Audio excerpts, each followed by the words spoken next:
Chapter 3 Euthanasia. Vassan walked towards the building as two nurses in blue uniforms and slim black pants got off a motorcycle.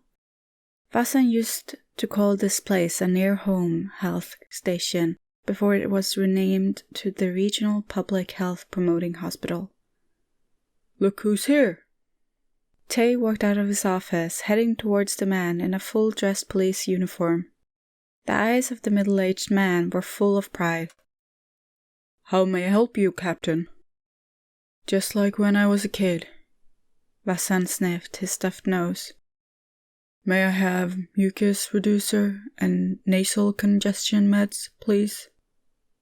Every time after rain or whenever weather changes, Laddie Vassan's allergies would always act up. Tay giggled while reminiscing the old days, when Vassan was just a ragged-looking lad who spoke bluntly. The lad would come to ask him for the favor almost every time the weather changes. Do you feel better? It's been about a week. He was talking about Vassan's mother. Still missing her, but I feel much better now. Great! We living souls need to move on. Tay patted Vassan on his shoulders. Wait here, son. I'll fetch the medicine for you. Thank you. He sat on the bench in front of the examination rooms, with no doctors around. There was also no patients in sight, so luckily he didn't have to wait long for the medicine. He had just received an assault incident report. Having a runny nose wouldn't do him any good while talking with people in the crime scene. Unbelievable! Dr. Guntabat just visited Songkran last week, and he was dead already? A nurse was talking to Tay, who was busy locating medicine in the cabinet. Vassan lifted his head instantly when he heard the name Guntabat from the conversation. That's cool, right? So he doesn't have to suffer any longer?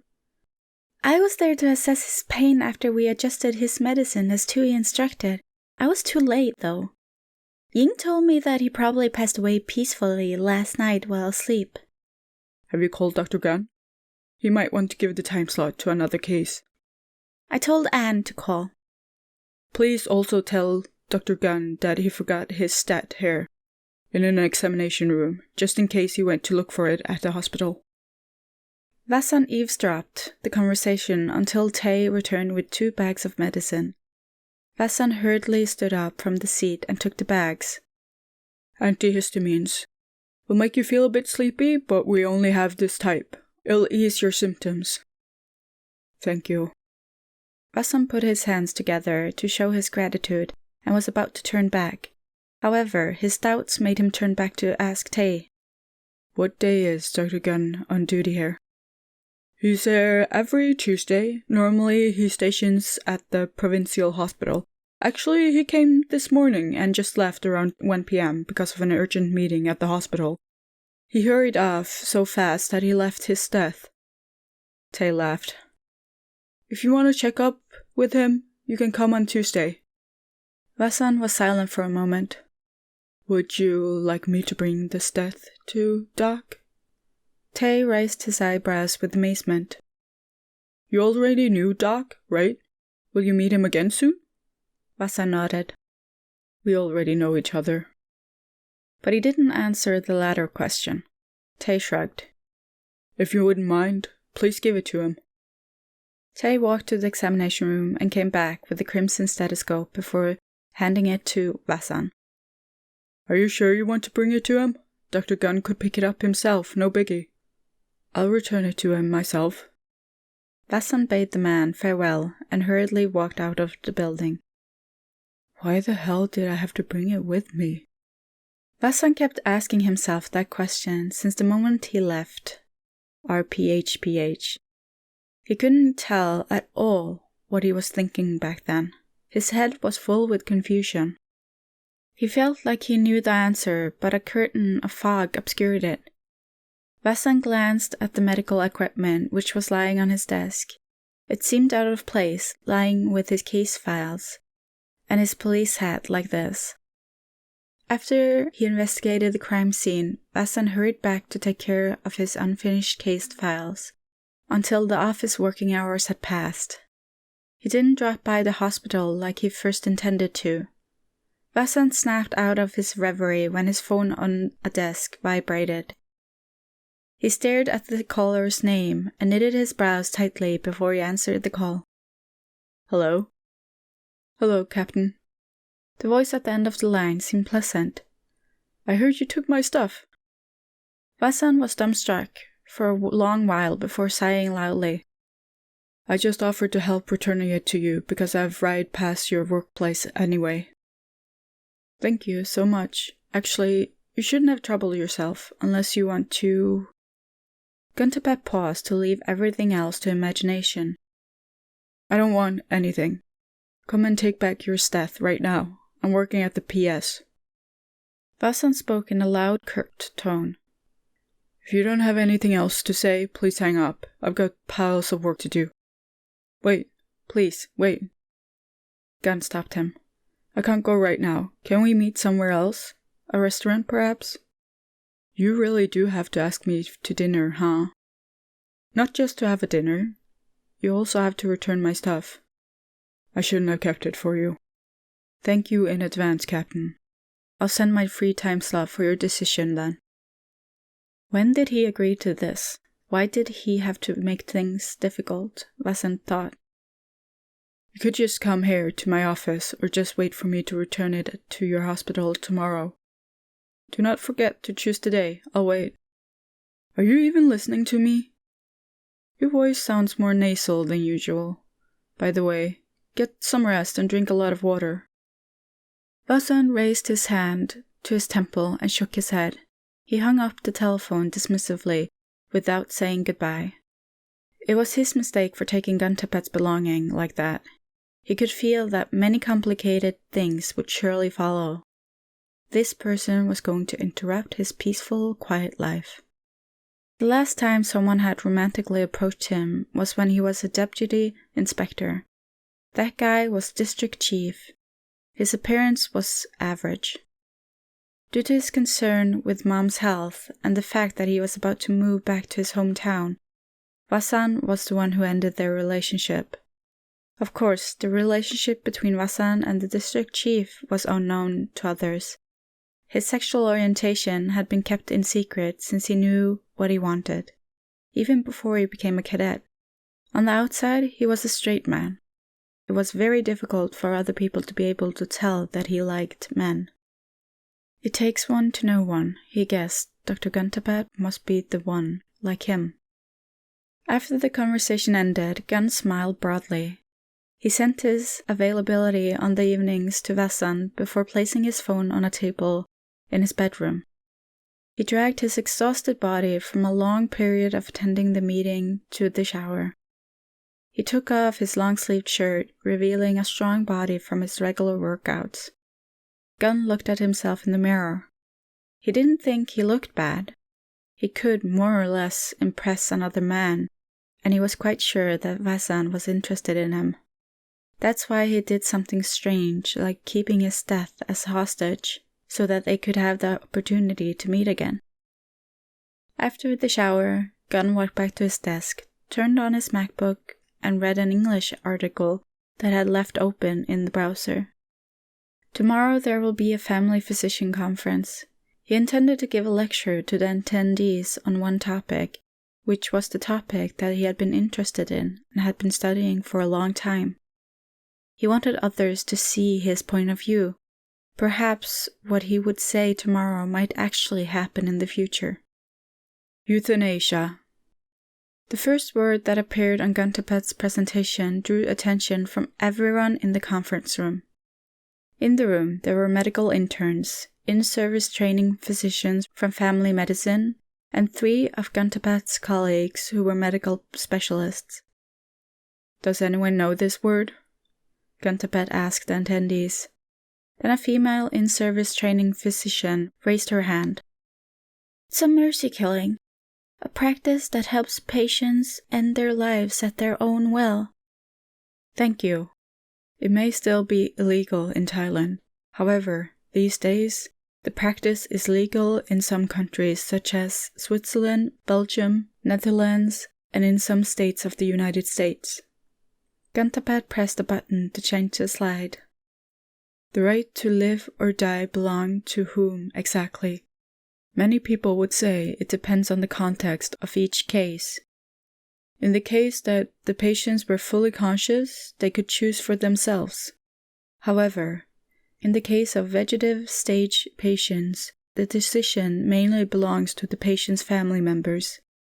In Thailand, the most we can do is comply with National Health Act entitled The Right to Die, stating that a person shall have the right to express one's desire regarding their treatment methods or to refuse the treatment service, which is provided merely to prolong his or her terminal stage of life, to die peacefully and retain human dignity. Mercy killing is not explicitly mentioned in the text, as well as providing a patient with equipment for ending his or her life. A foreign movie poster appeared on the screen.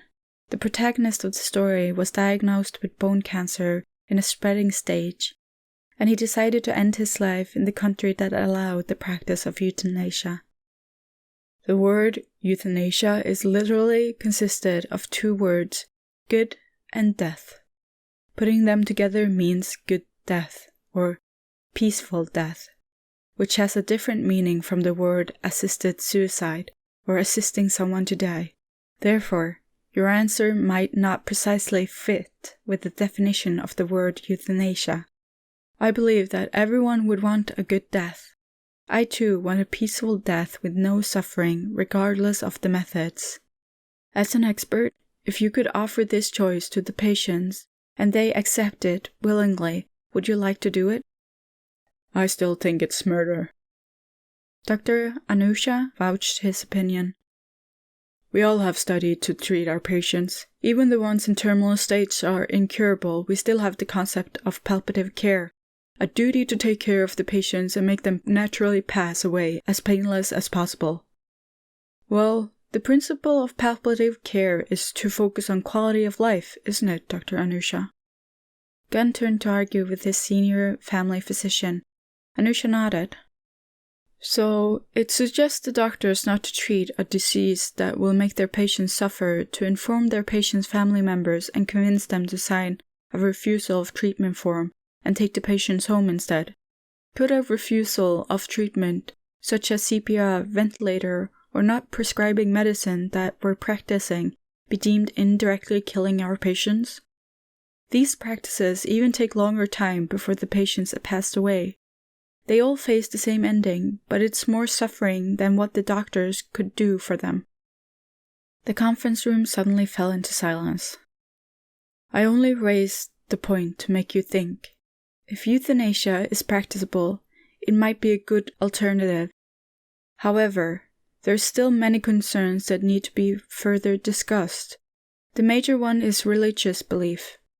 Ending your own life is considered a sin in almost every religion. If in the future we could apply it, the practice of euthanasia may be expanded not only to patients in terminal stage, but also other patients, or even the healthy ones who feel like they have seen enough and want to end it. The terrifying aspect is whether it will be used as a tool to save the budget of healthcare system. What follows is that euthanasia will be used irresponsibly, even with the treatable patient. We need to create an effective system to deal with this.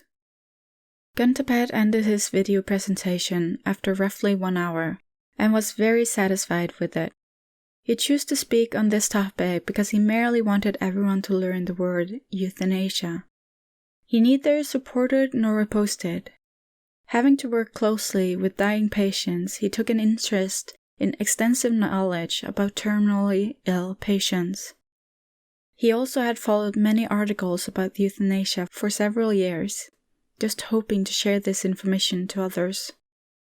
After the presentation went smoothly, he hoped to have a pleasant first date with Captain Wesson this evening as well. The place Wesson chose was a small ice and hot pot restaurant in downtown. Gunn had dreamed of bringing Wesson to a fancy restaurant in a mall, but when he picked this one, Gunn gladly accepted. Two sat at a table in an outdoor patio. It was so close to the street that they could clearly hear the traffic. Vasan dressed casually in a t-shirt and sweatpants. Gunn was still in his uniform, but he took off his lab coat. "Are we eating hot soup in this hot weather?" Gunn asked, while looking at the vapor that kept coming out of the boiling pot. "You should try it first. You'll know that we should come here regardless of the weather." Vasan scooped up some cooked pork and vegetables into a bowl. "I apologize if the food is not your cup of tea." Gunn smiled. "I knew it." Vasan was teasing him. "When I visit a patient, I ate sticky rice with larb they gave me with my hands. I've even eaten on the lawn. This is fancy enough for me." Vasan lifted his gaze with a poker face before digging into his meals. "I want to ask you something." "What is it?" "What type of doctor are you?" "What type of doctor am I?" Gunn scooped up another ladle of soup for the man before him. "I'm a family physician, a specialist who is trained to provide primary care for patients. My mark includes both providing treatment and preventative health care. I'm supposed to be the first doctor the patients meet before sending them to other specialists. We've special skills in communication and understanding the patients, teaching them to take care of themselves and visit them occasionally. Some of us enrolled in additional programs like occupational health, geriatric medicine, or palliative care." "Sounds like general practice unlike other specialists." "Indeed. Fortunately, I'm working at the provincial hospital, so we can share our workload. I'm responsible for terminal patients' cases." "You like working with dying people?" Gunn began to notice Vasan's interrogation skill. He asked questions in a short, curt manner that could draw so many answers out from the questioned. "I know that I shouldn't be liking death, but what I like is providing a good death to my patients." Vasan drew his eyebrows together. "Your words are very dangerous." "Take it easy. I'm not the one responsible for the patient's death. They'll eventually die from the illness. I just help them prepare for it. A peaceful death consists of many compositions, such as being devoid of pain, being with the people they love, being able to connect with their religion or belief, and suitable ending places. Not only that, I also have to handle the grief of family members after the loss." "It's the reason why you came to my mom's funeral so often then? You're worried that my brother and I'll have too much grief?" "You know very well that isn't the only reason," Gunn said while the corner of his lips tugging up. Vasan hated what he heard. It was like everything was thrown at him so that he would be the one responsible for his action, and he couldn't deny it. He himself was the one who openly asked if he hadn't imagined Gunn's intention to romantically approach him. After they were full, Vasan took out his leather bag and searched for the stethoscope, the reason that he was there, dining with Gunn, then handed it over to the owner. "Take it, and business is ended." Gunn reached out, but instead of grabbing only the stethoscope, his big hand also brushed against Vasan's. "Do you have any plan tonight? Shall we have a drink at the hotel?" His sharp gaze mesmerized Vasan. The only thing he could focus on was eyes full of fiery passion. Vasan didn't want to play with the fire, but sometimes the dangerous flame was so seductive and hard to resist. Vasan weighed the pros and cons. He didn't want to be seen as an easy person. However, when the opportunity was knocking on his door, it was hard to refuse. "I have to wake up early. My brother and I plan to give alms to the monks on behalf of our late mom before going to work." Finally, Vasan gave his answer. "Maybe next time, Dr. Guntebet." The doctor raised his eyebrows like he was disappointed before taking the stethoscope into his satchel. "Of course, next time then." "Because Vasan suddenly blurted it out. "Want to know more about you. I want a serious relationship with you, so I don't want to sleep with you just yet. I don't want to be your one-night stand. You understand me?" Gunn was stunned with such honest words. It was true that he wanted to sleep with Wasan, but he also wanted it to be a long-term relationship. It looked like he had to please the man in front of him for now. Getting to know about each other one step at a time was quite reasonable. I also don't want just your body, Captain. Wasan placed money on a tray. This meal is on me. Next time, your turn. His resolution made Gunn's heart hammer in his chest. When is the next time?